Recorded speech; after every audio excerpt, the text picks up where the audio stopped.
been watching my channel at all recently, you would know that a launch that rocked my world, that has been one of my favorite drops of 2025, has been the newest Viseart palettes. The Praline Etendu and the Lumiere Etendu VisePRO. These were actually relaunches, and I definitely missed out on that first time because these were incredible. The quality was incredible. The color stories were incredible. I have not been able to stop using these or talking about these since they've launched, which is saying a lot because, you know, the eyeshadow palette launches haven't been very exciting. But the good news is, actually, Viseart just recently launched another VisePRO palette, the Midsommer Lumiere.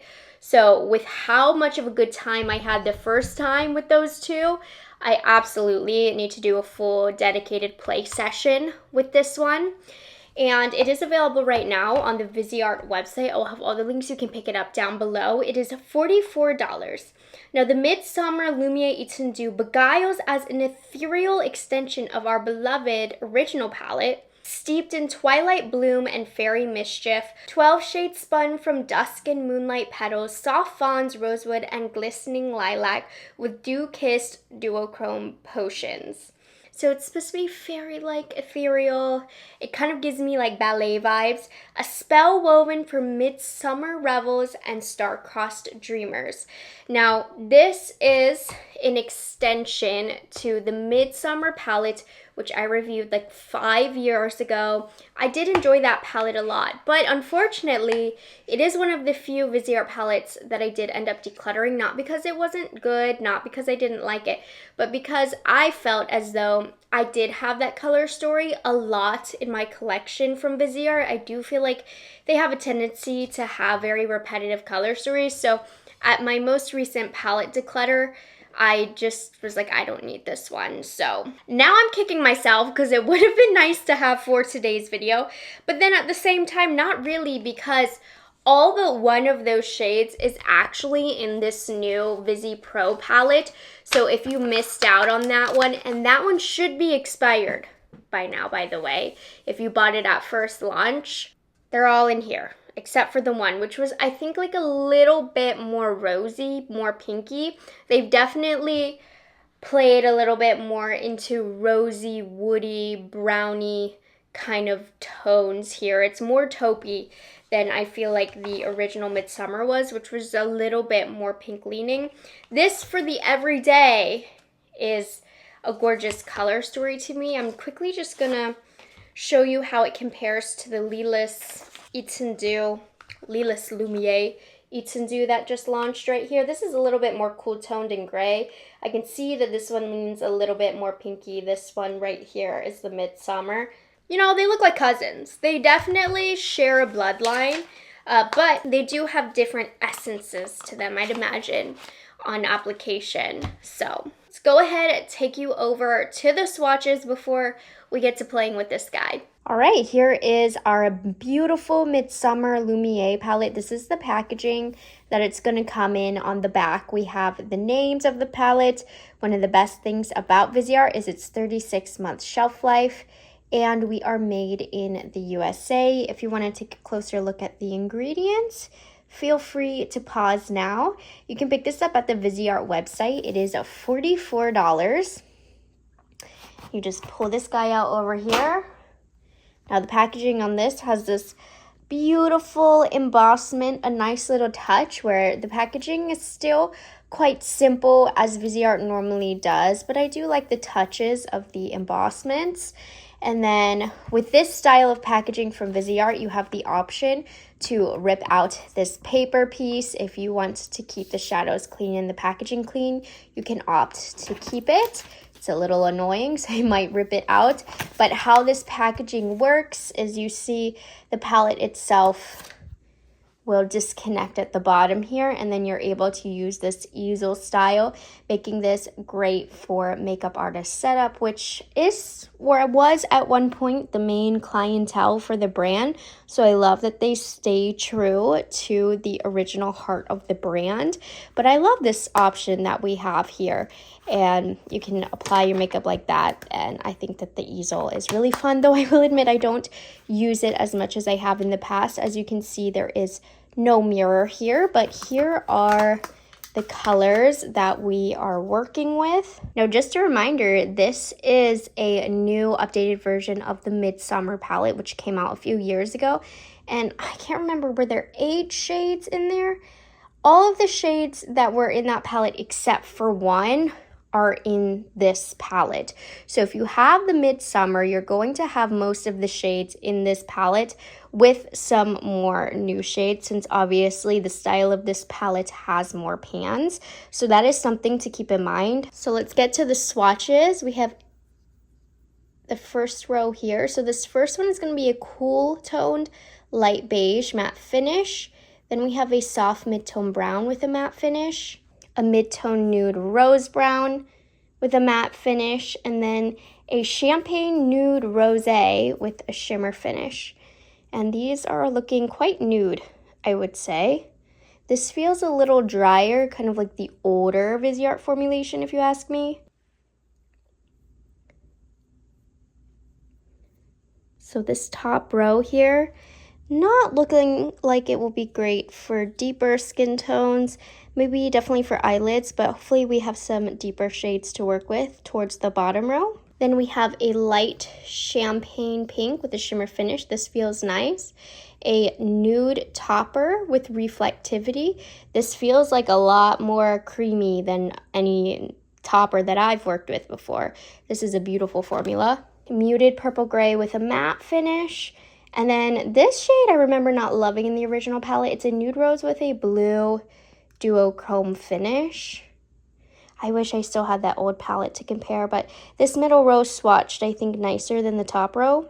I'm looking at this. These 4 make a gorgeous, these 5 make a gorgeous little bridal look for someone more fair.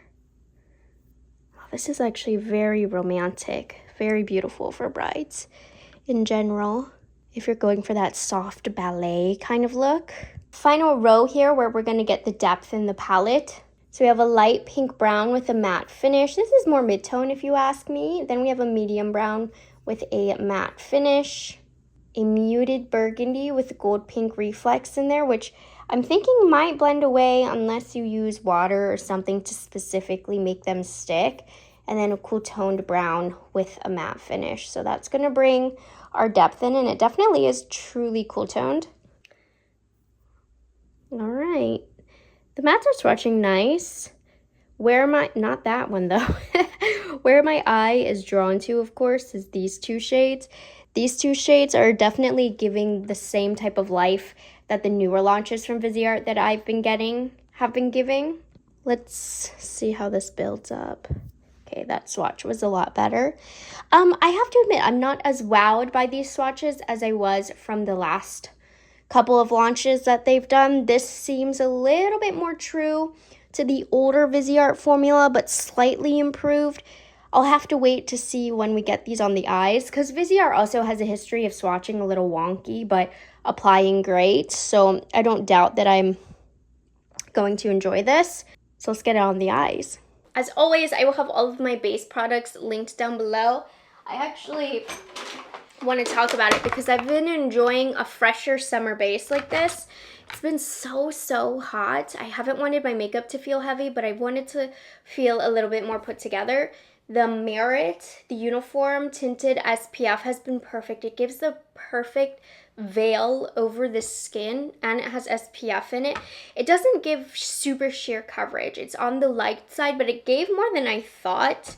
And then I used the Glossier Stretch Concealer over any areas that just have a little bit of extra discoloration. And I feel like I've been able to get this really fresh summer base.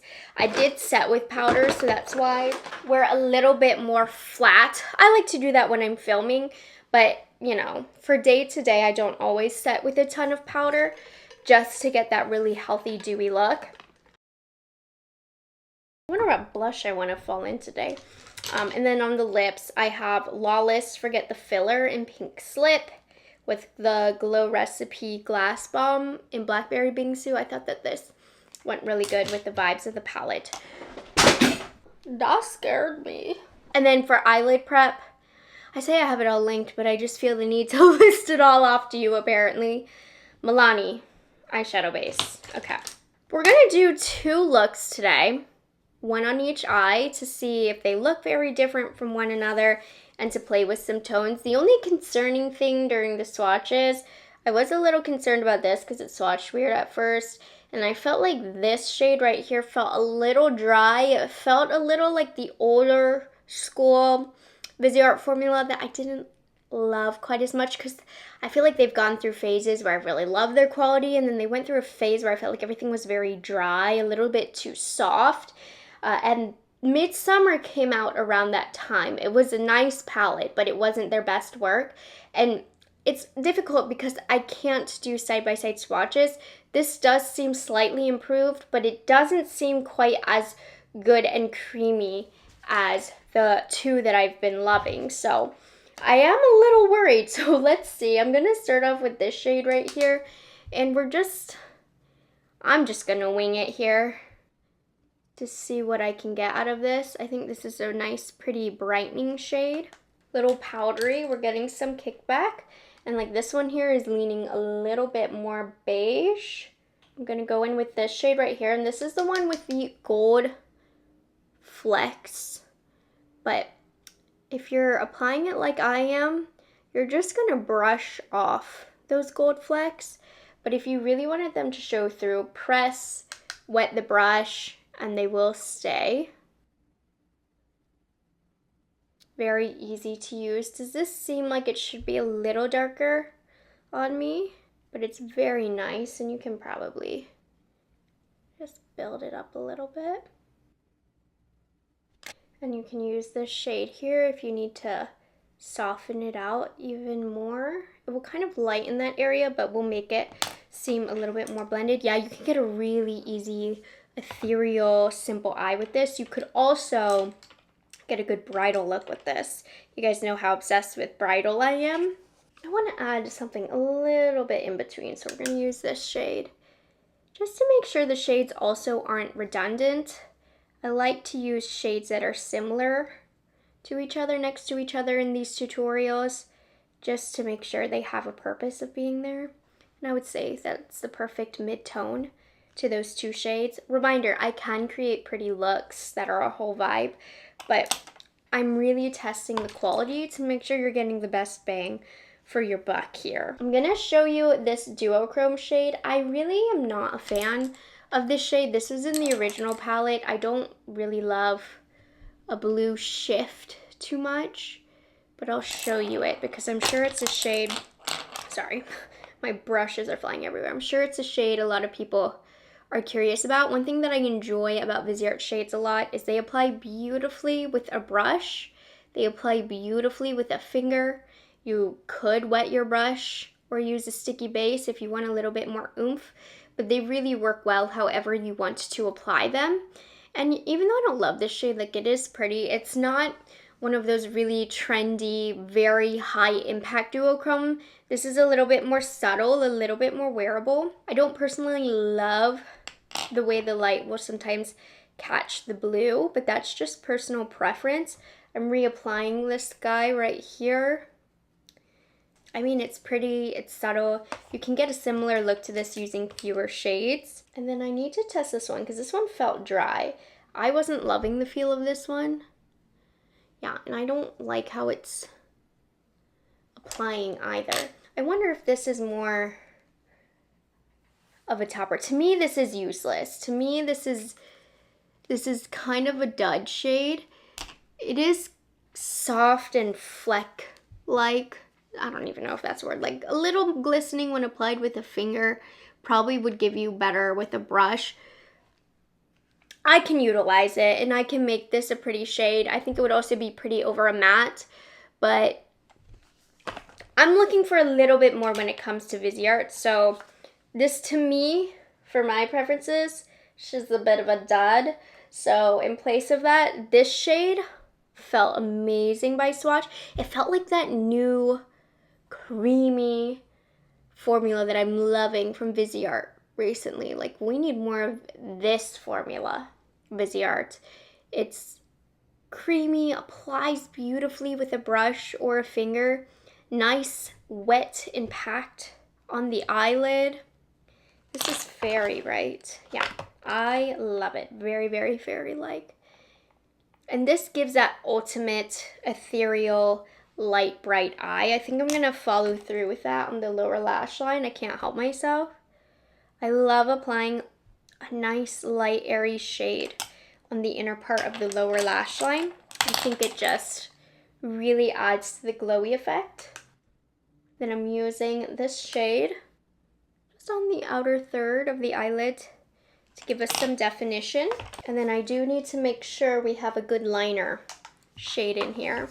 And just a reminder, I could simplify and get a simple look like this with far less shades from this palette alone. But I love giving feedback on as many shades as possible. Okay, this swatched bad, but as you can see, it's applying really nicely. It's a nice little liner. Me and my wing. The brush does it. I don't think about it at all. I can't help it. I need to have one. Now, I did set my under eye makeup and all of that beforehand, and reminder, I don't have any glitter glue on, but I did get a little bit of fallout. I can see it kind of sitting on top, so I feel like this is gonna be hopefully easy to just swipe away. Yeah, it is. So some of the shades are gonna be a little fallouty. If you're not getting actual photographs taken, it's okay to take the risk, but you know, for a real event with lots of photos, I'd recommend leaving this blank and cleaning up underneath. Let's move a little bit more to the nude brownie-ish colors that we have in here. This one right here, Orbs, is gonna be the star of this show. So I played with a little bit more of the mauve tones. So I wanna start off with this kind of beigey shade. I feel like this is creating just a beautiful, general, natural shadow. Obviously, if you're deeper than me, this is a good all-over color, a good color to set your base with, just to clean everything up. But you can see that really nice natural shadow that added, which is going to make colors easier to blend. Now this one is almost more peachy. Let's see how this lays on the skin. Yeah, I feel like on my skin tone, it is pulling more on the peach side. So I'm just going to keep this not as blended. It's going to be a little bit tighter, but I'm still going to allow that to create my depth here in the crease. I mean, this palette is blending beautifully. So these mattes are right on par with what I'm looking for. We have this nice cocoa brown, and I'm just using the same brush and keeping it a little bit more centered in the outer corner here, not bringing it quite as high. Doesn't this feel like a good old school YouTube review? I used to do eyeshadow palette reviews all the time. I hardly do them anymore. And you know, YouTube videos right now are longer with bigger and more products. Not really focusing on one product. That's what the short form is for. This feels good. This is bringing me back. I mean, these shadows are just blending themselves. Ever since Viseart made the change to their less product palettes, where they're literally half the price, it is unreal the quality that you're getting for this price point. Like, you get 12 shades for $44 for shades that quite literally blend themselves. And should I go in with a little bit of a smaller brush? I will. Using a tiny Rephr. We're going in with that deepest shade, which, remember, swatched funky at first, but so far, no trouble. And this is really adding some great dimension to the look. But I'm going a little bit more traditional bridal style here and really keeping the darker colors focused right here in this outer V. Okay, moment of truth. Let's use the star of the show, Orbs. I'm gonna tap off my brush and I'm just gonna press this all over, going for that traditional bridal eye. I can't help myself if you don't know.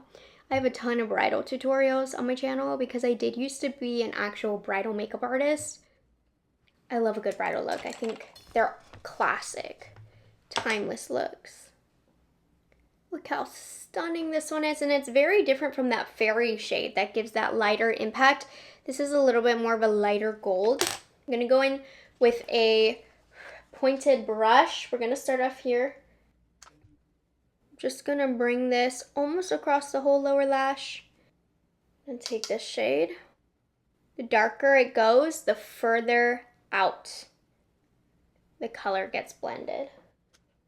Ooh, I'm gonna need to add like a nice chocolate liner in the lashes. So we're gonna use this as our liner again.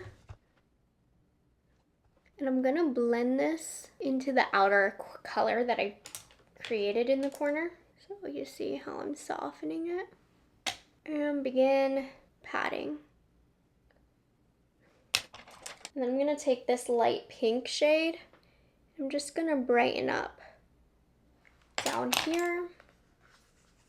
It's so beautiful. I love this look that I did. I was worried that the looks would be too similar, because sometimes with these Viseart palettes, they're too monotone to the point where I do two completely different looks with a different set of shades and the looks are similar. These definitely, you can tell there's differences in the tone here. So I'm just gonna pop on some lashes and liner and really finish up these looks. Gorgeous, beautiful. I don't have any blush on right now because I'm actually gonna film a little blush TikTok after this where I'll put the blushes on. But this is that soft, ethereal vibe that this Midsommer palette was intended to give. This is supposed to give ethereal, and it did just that. And I do think that this will work on deeper complexions. They do have some options, but I don't think it's going to be the best palette for you. I still am riding hard, very hard, for the Lumiere and the Praline Etendu. I think that these are just the best palettes. So no, I don't love this Midsommer palette as much as I love the last two that have launched. I think they're beautiful. They're that great Viseart quality. And if this softer type of look is your vibe, if you're a bridal makeup artist or you're doing your own bridal makeup and you want it to look really romantic, this is definitely a good vibe for that. The quality on this seems elevated. Going off of my memory, it seems elevated from the original Midsommer, but it's not quite as creamy. Maybe it's in my head, but it's not quite as creamy as those last two. But either way, I really feel like Viseart is continuing to step it up. I like that they're revisiting older palettes and updating them with their newer, nicer formulas and their new packaging. Though I do like the Petite Pro size. I think that those are the best for travel. So I don't think they're really doing that size anymore. And I think that is such a good size. But anyways, this is the perfect eyeshadow size as well, just for that balance of being able to still get a lot of product. Anyways, if you like the color story, I don't think you'd be disappointed with this. As always, Viseart is doing a phenomenal job, and I was just really excited to sit down and play with you guys. So as always, I'll have everything else that I'm wearing linked down below for you guys. I'm just looking in my monitor, enjoying particularly this look. If you get the palette, you have to do this look. It's going to be flattering for so many different eye shapes. So, hope you guys enjoyed this video. I will see you guys in the next video. You guys have a good one. It's delicious.